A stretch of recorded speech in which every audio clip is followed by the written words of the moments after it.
We are moving, and after 2 years in the same Bali rental, it's finally time for a change. And it's probably not for the reasons that you think. No, we're not leaving Bali. We still love living here. But after 2 years of leaks, mold, termites, electrical issues, maintenance issues, we've finally learned some really big lessons about renting long-term in Bali. So before we tell you why we're moving and the reasons behind it, let's talk you through why we chose the current property that we're in. We moved from something really small in our first year. We had 3 bedrooms, which meant everybody had a bedroom buddy that they shared with 6 of us. And it was a bit of a concrete box. So moving out to a place like this, we were able to look at having a garden, having more space. Everybody got their own rooms. It was a bit of a quieter area. So it really made a big difference to the way that we were living, didn't it? We mentioned it a lot that when you first come in over, if you're looking to stay, find somewhere where you might want to live, spend a bit of time there, see if it's going to fit you, and then do something. So 6 months, 12 months, whatever it so happens to be. That's what we did year 1. The last couple of years we've been in this property because we've learned some things about what we liked, what we didn't like. And this property wasn't perfect by any means, but it definitely was a big change from the first smaller property to having a bit of a space, the garden, all that stuff. It made a huge difference to the way that we were living our lives on the daily. Yeah. So we were outside of the main area as well, which affects pricing, and also the negative of that is obviously being away from the central town. Yeah. So you always got to either have a car or a bike to get into town and things like that. But these are all the things that were okay with us in the decision to stay in this place for the last couple of years. Yeah. And our priorities when we found this spot were to look for more space for the kids. So the garden was really important for us. The pool was important because the kids are in and out of that every day. To have greenery and a bit of like sunshine and everything was important too, because we'd spent so long in that cardboard box. But I think this place was a great pick for us after that initial long-term first year rental. So some of the things that we've overlooked and in hindsight could check again is where the location of the property that you're living in is compared to schools, right? So that's a big one. So if you're going to have kids in school and that sort of thing, where you live, is it obviously important like it is anywhere. The trade-offs is if you're staying far away from a school that you want to send the kids, you're going to be transporting them every day. Traffic. So you're either going to be in the traffic on the bikes or in a car if you've got a car, or some people put their kids on Gojeks, so on the bikes themselves, and the Gojek drivers drop the kids off at school and things like that. So that's something to keep in mind that's often overlooked when looking at properties. We didn't have that much problem with that. We know where the school was and we're not too far away from it, so it's okay for us to do that. But yeah, it's just something to think about. Yeah. I think the biggest lesson that we've learned is that a house can look amazing on day 1, but look completely different 2 years down the track. Some of the things that often affect that is things like the rain. That's a really big one. Yeah, the so climate. when you're looking at properties, you're not looking at it when it's rain in peak season, things like that. So, you can ask around locals, or you can ask the owner or the agent, what's the flooding like? They may know, they may not know. They may say yes when it's really no. That's just something you've got to, take into account. You never really know if your house is going to leak until it's pouring in a Bali rainstorm. That's exactly right. Brand new houses, brand new buildings that are 1 month old will still leak just because that's what's happened. Something's been missed or something. It's the volume of water too in the short amount of times. It's torrential, tropical rain. That's right. There's also often you talk about looking on Facebook groups and things like that, expat groups, about asking around areas. Is this area flood zone? Is it going to be underwater? Some of the places that we've known and some of the streets that are completely flood proof still flood. So if drains are blocked and all of that sort of thing, that's still going to block, right, and still going to flood. So that's one thing. Obviously the water coming into the house. So we've got a pond as well, doesn't naturally drain. So when it rains a lot, it actually fills up and gets very close to coming into bedrooms. So we've had times where we've had to pump water out 3 a.m. in the morning before it comes out. So again, that's something that overlooked and not really thought about. The rain also can have an effect on the paint. Everything starts to bubble and you'll wet. see bubbling and flaky paintwork and things like that as well. That then gets backed up with the heat. So not only are you in rain season, yes, sometimes the temperature cools down, but then the heat comes back with a vengeance, which then leads to mold and things like that, because everything's wet, everything's warm, and it's the perfect environment to grow mold. So it is really something that you come through, they've redone the property, they've done all the maintenance, everything like that. It's ready to rent again. It looks beautiful, but a year down the track, I mean, while you're living in it, you're responsible for the maintenance to a degree. The owner's also responsible, but you need to stay on top of those sorts of things. You need to be constantly cleaning, constantly looking after things, constantly removing mold and ugh. Another thing that does tend to happen is small fixes compound over time. So you might have a bubble wall over here. If you get it fixed, they'll just fix that bit of the wall. Just the one patch. So if you've got a leak from within the roof, unless you specifically say, I think the leak's coming from the roof or something, they're just going to patch the wall. Next time it rains, it'll happen again. Also, this is just the nature of it. You might fix one patch in the roof, it's fine, but then it finds another patch, right? We've had that happen a couple of times where we've had a leak in a similar sort of area, but we've patched it 5 or 6 times because there's multiple kind of failure points in the roof or whatnot from there. So that compounding and kind of quick fixes sometimes.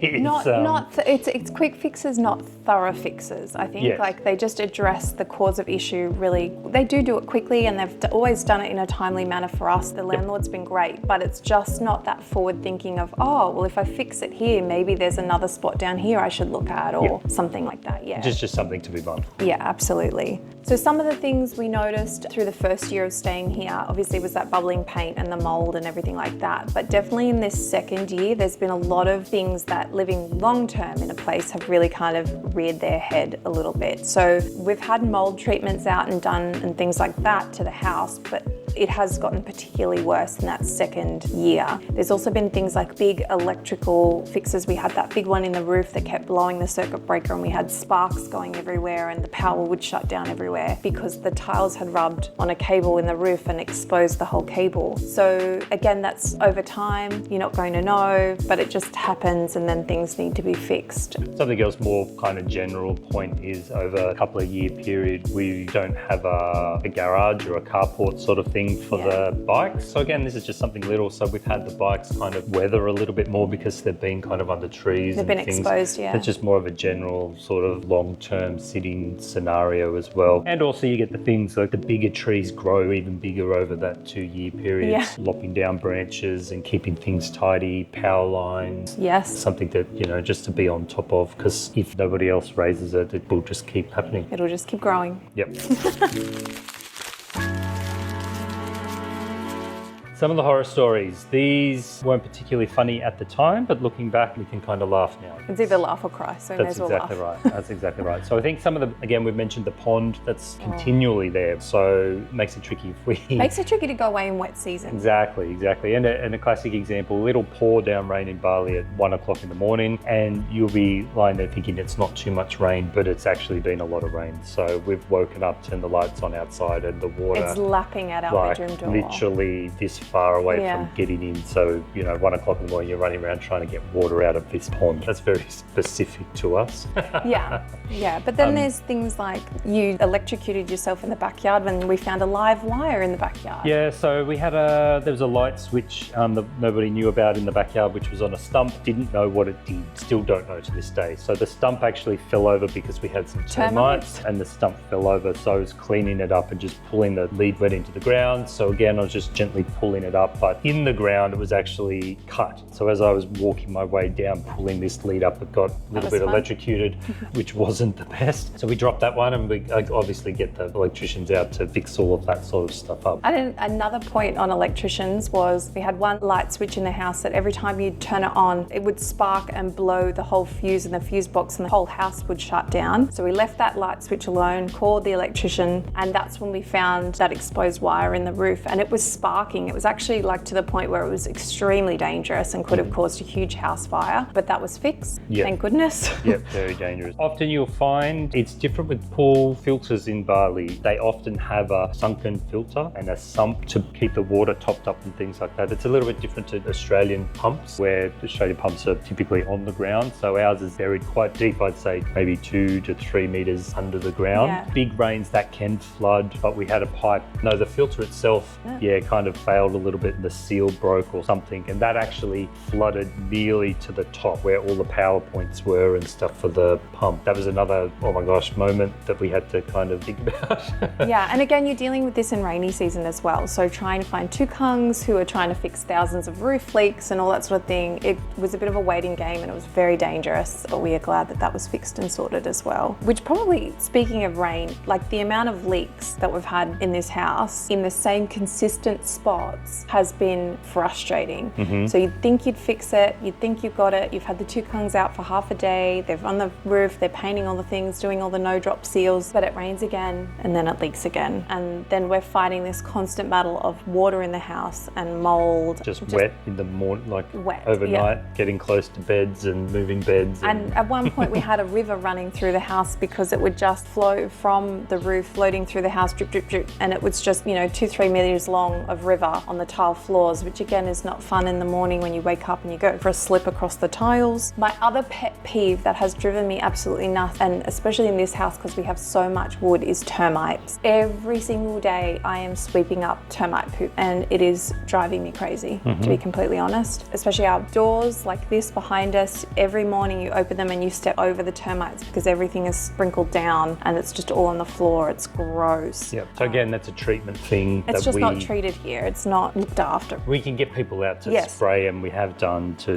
get rid of it, but that just seems to move from one to the Yeah, they pick a new thing, and I mean once you've got termites, trying to get rid of those is ridiculous. Yeah, so. we've had some trees that they've cut down. I've had a couple. Kind of fall down as well because of that. Safely, not in a dangerous way, or big trees like a metre high, sort of stumpy stuff. So that's been okay. Yeah. But again, this is just some of the things of what we've experienced over the last 2 years. But I will say that nearly every time it's been fixed, right? Yes, So like again, it might not be fixed on the night or on the day or on the week. It may take a couple of weeks to get somebody to come out, but it's within our contract that we get. Obviously, the owner has been great. He's been being really able to fix it up. But again, we just got to wait for time. Again, if it's raining and it's pouring rain, it'll rain for 2 weeks. Yeah. So no one's going to come and get on the roof to fix a leak. To be completely honest, I think he's appreciated us staying on top of those things for him as well. Like, again, we want to live in a nice home and he wants his home to be maintained and stay nice. So it has been a really good working relationship. So again, if you're thinking of moving over here, if you're looking at doing a longer term rental, just check your contract, put it in the contract, who's responsible for what, because these are the sorts of things that you need to think about. Yeah.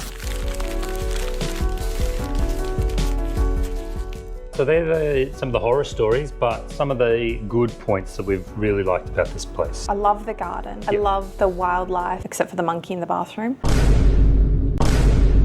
But the birds and the bees and all of the dragonflies and everything, it's been a geckos, frogs. Yeah, but the green as well, not feeling like we're in a concrete box and just looking out, having our coffee in the morning on the back deck, and that's been beautiful. I also love the way that this house is positioned, so we get shade pretty much all afternoon across our back deck, which has been great, especially for the kids in the pool. I can still see the kids in the pool, I cook dinner, all that sort of thing. So I think it's been really good. The kids have enjoyed growing up here, enjoyed the yard. They start to get familiar with what's around as well. And we're in a little bit more of a less tourist area. Yeah, so a lot of the locals get to know the kids and they're friendly with them and play around and that sort of stuff. And the other local kids. I think it's nice. I wonder if someone magically fixed every problem here though, would we stay here again? And I don't actually know if we'd renew again for another year. The place that we've got is amazing. It's quite large as well. So we've got a lot of unused spaces this way, as well. So that's been good as well. So everybody's got their own space and we've got a lot of room to put stuff and move things around. So much room for activities. Yeah, it's not a huge place, which is a positive. The interesting thing is what we cared about 3 years ago when we first started looking at properties is completely different to what we care about now. So I think we have a completely different set of values now of what we want looking for a new property and not staying in this one. Would you agree? Yes, absolutely. So coming over, I guess it's familiarity with Western property. And areas you've holidayed in before. And exactly. Staying where you know, I guess. Yeah. And also coming over, keeping the kids comfortable, not going too crazy with fully outdoor bungalow sort of houses and stuff like that. So that's, keeping more of a homey feel to it, like they were used to in Australia. Yeah. But we still wanted big house, pool, yes, a bit of a garden, all that sort of thing. We still wanted space. Yes, and I think it's kind of when you look at that and when you find that maybe sometimes you overlook some of the other things. Yes. We might have picked up that, maybe that could flood or maybe that could do something because this place is huge and oh my gosh, how good is this? But don't look over there or But I think now looking for the next year's rental, we're looking for a completely different set of things. Like I want low maintenance. I still want a pool. I still want a bit of a garden. Ned still needs a yard. Tortoises still need space, that sort of thing. Kids still need to run around. But I do like our area. I like the familiarity of where we are and the fact that we've got that really local influence in where we live as well. Mm-hmm. Also from the property side, something a little bit more newer. Yes. And that can be hard to find, I get, but things like the roofing, things like the electrical appliances in the property, gas fittings and whatnot. Even down to like ceiling fans to help prevent mould and things like that. Like we mentioned before with the motorbikes, having a covered space or area to park our bikes so that they don't get weathered, I think is really important this time as well. So we've got a completely different list than we did. We wanted space to kind of get out of the concrete box to move here, and now we still don't want to go in a concrete box, but we want all these other bits and pieces as well. And also travelling around the island as well, we don't always need a full backyard. No. As well, we obviously need some sort of backyard. So what's one thing you wouldn't compromise on again? To be honest now, it's really around the roof. Yeah. After the leaks that we've had and knowing what's involved in that from an owner's perspective and things like that, checking the roof and just making sure how aged is it and just knowing that it's going to really rain. Although we knew it was going to rain. Yeah, we came from Townsville. We were used to tropical rain. But not used to the kind of Bali type of roofing. So that's a weird thing to go and have a look at a place and go, don't show me the bedrooms, let me see the roof. Yeah. See, mine would be termites and plumbing. Yep. Are the other two big things. So I would want a house with not as much wood or like as minimal wood as possible. And then obviously plumbing, checking that everything flushes. The hot water in the kitchen sink is another one that isn't done very often. Making sure that the hot water tank for the showers and bathrooms is big enough to actually have a shower and fill a bath. So yeah, that sort of stuff is probably my non-negotiables anymore. This time when we looked for the new property that we want to move into, we had a completely different set of checklist things that we wanted to have, didn't we? It was things like I mentioned before, the ceiling fan. That was a huge win. We wanted to put them in here in this house and the roof wasn't strong enough to support a ceiling fan. So I was like, no, I need a ceiling fan in majority of bedrooms, everything like that. So that was a big thing for me. I think from my side, it's more around like electrical side. Yes. So check PowerPoint. So we literally, as we go to visit places, if we're serious, we'll take our chargers with us. Our phone charger and plug it in, check all the PowerPoints. But it goes a little bit further because in Bali, we've got a couple of different power options. So you've got a metered option and a token option. Going to look at the electrical board. Now, you don't need to be an electrician to look at something and go, ugh.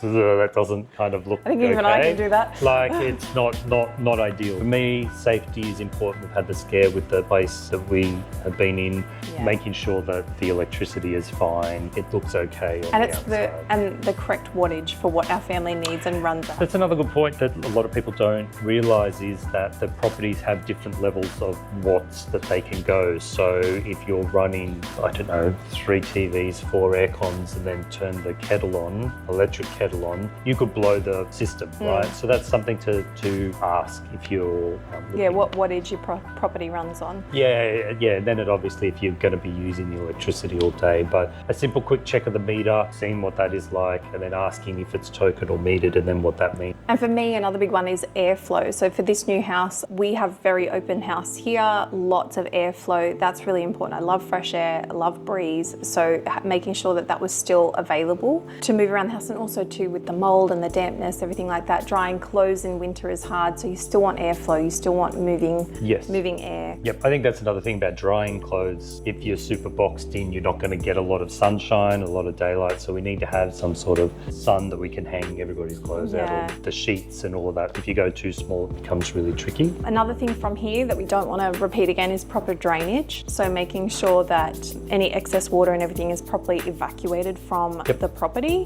whether that be into the gang or into the river or wherever it needs to go, but just that there's an actual plan in place for the property drainage. If you're looking at places, ask that specific question and see where it is. Often pretty obvious. There's a pipe out the road or something like that. That's where all the excess water goes. Making sure it's not blocked or covered in the garden or something like that. Yeah, exactly. Another one for me is in the new property, a cover for the bikes. Yes, that's a non-negotiable this time. Yeah, just to have them in and under cover. They've aged, so they lose a little bit of value. Also, I don't want to sit on a wet seat. True, that's another thing. You go out and you got to wipe your seat down and it's still soggy and gross, and you got a wet butt and it's gross. The other thing is having a lounge room that we could close this time. Just even if it's just a small room that if on a Sunday afternoon the kids can watch a movie, we can flick the aircon on, we can have a complete cave afternoon, would be really nice in the new place if we can find that. And I think I'm just looking this time for something with a bit better maintenance on the property, something that's been loved and well looked after a little bit more than what we're in now and has been upkept. But yeah, we have seen some houses, we have been to a lot of different properties. I can't even tell you how many, and it is months and months of research, months of checking on the ground, going to properties. We've probably seen over the years maybe 70 properties, I reckon,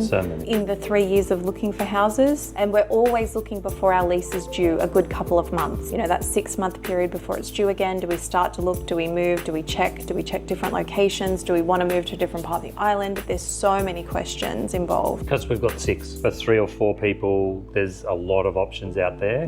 But for us, it's hard. So we've got to look at potentially 3 bedrooms with like a guest house, or like, you know, just trying to see if something available is going to work and for us. And the other hard part is a lot of houses that are marked as 4 bedrooms are actually 3 bedrooms with a room for a pembantu, which is a live-in housemaid, but their rooms are the size of a shoebox and really small, and they will still count that as a 4th bedroom. Whereas for us, we don't have a pembantu, we don't have any help except for a gardener here and there, and we need that extra bedroom to be functional for a person, for our kids, for a lounge room, for whatever it needs to be. So yeah, I think it's important that you actually check the places, check the properties, see them in person, run around with your PowerPoint and your phone charger, checking all the PowerPoints, flushing the toilets, doing the taps and the basins, checking the water drain. There's so many things that you should be checking. Hot water at the kitchen sink. I could write a book on this, to be honest.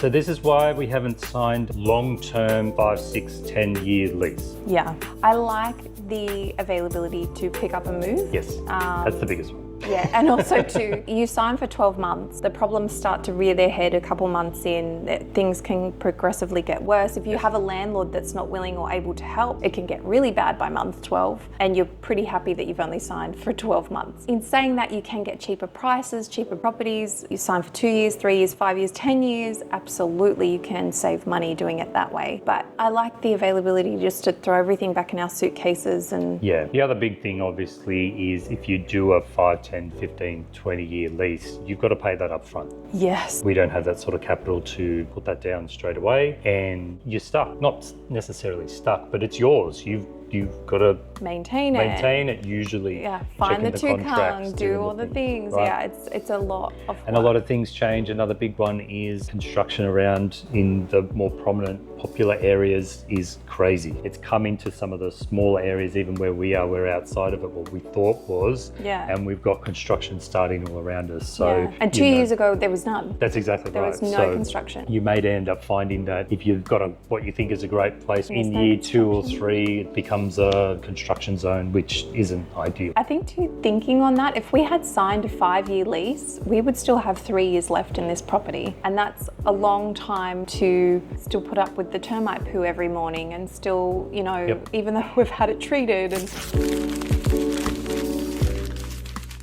So looking at houses for the last 2.5 months, we can now safely say that we have found one. Yay! Again, it's not an easy task looking. There's so many points. There's no easy answer either, right? No. There's no like, just go to this website and it's all there. So you have to do your own research. You have to go and see. I would not recommend inspecting properties virtually. Via WhatsApp. If you're not here, I wouldn't. You can't smell the property. You can't, like, people pan quickly and miss things, Yes. or they don't check the ceilings or things like, they don't check in the cupboards and you get the smell of mold and damp. Yeah, you need to be able to touch it, see it, smell it, test it. Yep. When you go and see a property. About 2.5 months, finally found it. We're not going to show it yet. No. We don't often show exactly where we are, just to keep that privacy part. But it's in a very similar area to where we are at the moment. Yep. And it ticks a lot of the points that we've said in this video around what we're looking for. The roof is great. Yes. Just for everybody that's asking, the roof is amazing. I might do a video just on the roof. We've got motorbike parking that's undercover. There's a ginormous kitchen with a gas oven that I'm so excited for. I think that sold me the most on the house was the kitchen. One thing to think about with kitchens and houses here, if you're here with the family, the kitchen means a lot. Even just being able to get 2 people in the kitchen. You don't have that. Very small. So the ability to spread out a little bit in the kitchen, do some more cooking, that sort of stuff is amazing. Yes, I'm very excited for that. But we've still got the pool. We still have a small garden. We're still surrounded by lots of greenery, which is really nice. Great neighbours and still in a great spot. I'm really happy. I'm really excited that we've found this spot.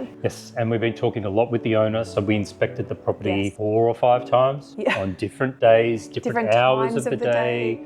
So that we get an idea where the sun is and what's moving. And, where the shade is. That sort of thing. The just wind. Being strategic. Is the wind coming through the property? Is it moving the fresh air? Like all that sort of thing. Yeah. So contracts have been done. So contracts are in Indonesian and English. Yes. Again, something to note, if you're looking at doing villas and things over here, the Indonesian version is the legal version. Yes, so that stands no matter up in the what law. the English says, it's the Indonesian version. So just take that in mind. You're going to have to find somebody to help you with those things. Yeah, that's actually a really good point because sometimes you'll find they'll notate something in the English version or vice versa, the Indonesian version. Yes. Yeah, so we have found that with super careful. one of, I think it was this one, there was differences in it. And it's not like it wasn't a huge thing, but just be aware. But yeah, I think for the upcoming year, it solves a lot of our problems that we're looking for. There's not a lot of wood in the property, so termites aren't an issue. The power's been all redone up to Aussie standards. Yes. The pool's been built to Aussie standards. Yes. Even the taps in the garden are the old school spindle taps that we have back in Australia. So there's a lot of things. If you know, you know.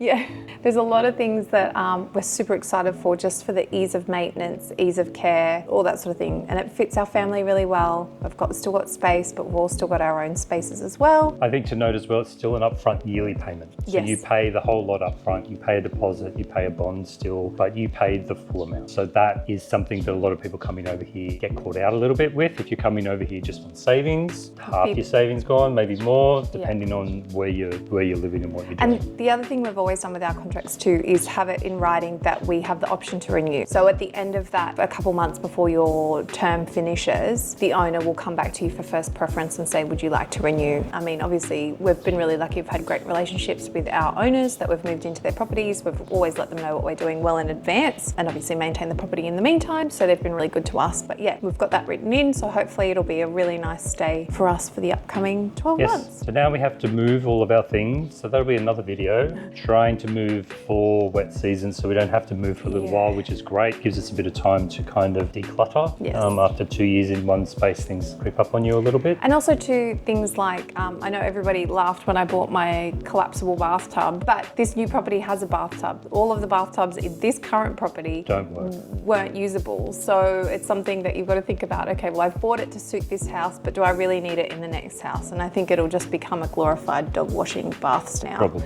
But that's okay. So yeah, just decluttering, going through things and getting everything organised. So stay tuned for how to move house in Bali. We do have some furniture now. We've done it once before. We have, but we do have more furniture now. So again, you've got to think about when you're renting. We didn't really talk about that.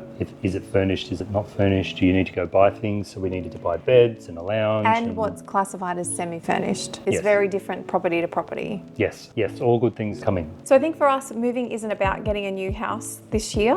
It's more about changing what's important to us. Yes, lessons learned. Lessons learned, upgrading the things that we want to have that are non-negotiables, being prepared to live with the things that aren't aren't. Yes, and remembering that we're over here year by year, so we have the ability to move around the island. Yes. We don't have to be stuck in the same place for many years as well. Yeah. It's a good thing to remember just to keep things fresh. And I think even though we've had a lot of, you've heard the horror stories and things like that, these past 2 years in this property have been good. Yes. But I am looking forward to a Yes. change. I'm Yes. looking forward to something new. It's been a stressful fun. It's been I'll call yeah, when it was stressful stressful, fun. it was stressful. Yes. And the rest of the time it was Still fun. fun. Never. Again, it's not one of those things where that's it. We've had enough. We're moving home. Oh God, no. Or we're moving to Australia. It's not a like It's been good. devastation or we're out of here sort of thing. Yeah.